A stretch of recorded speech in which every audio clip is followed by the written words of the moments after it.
I'm sorry, Dave. Keep the emails, keep the texts coming in. Now, Nathan Cleverly will be fighting Karo Murat for the interim WBO Light Heavyweight Championship of the world. It could be, as Frank mentioned there, for the full title by the time it happens. Now, the Welshman's been telling me about the end of his studies. The maths degree is over. Yeah, I had my results a week ago.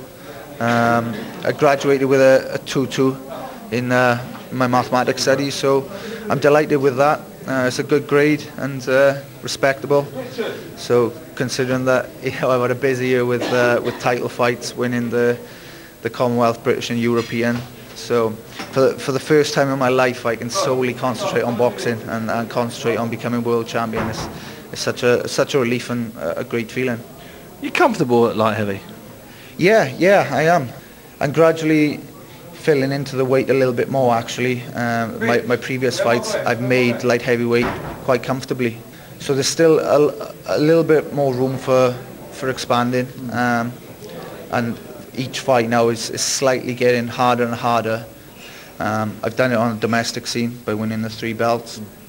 Now I've got to transfer that on the world level. The timing's right, really, because I've got my studies out the way.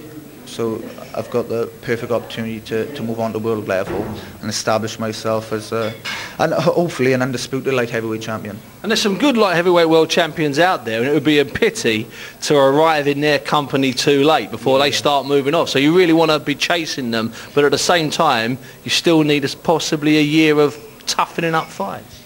There's a big step from European level to a Chad Dawson. Yeah, to a Chad Dawson, of course. And gradually I've made each step progressively. I've been successful in each stage.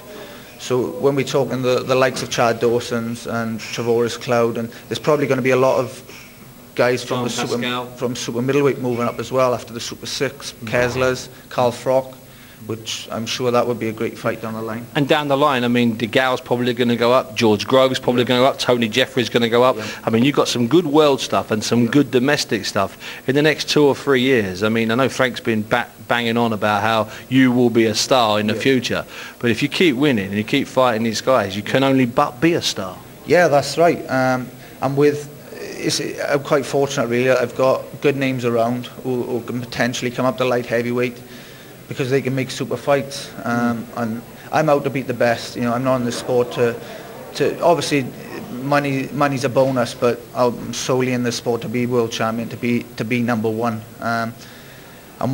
Britain's missing the days of Benz, Eubanks, Steve Collins. We want those days back, the glory days back, bring boxing back to life in Great Britain. So those fights are potentially super fights and good British solid fights.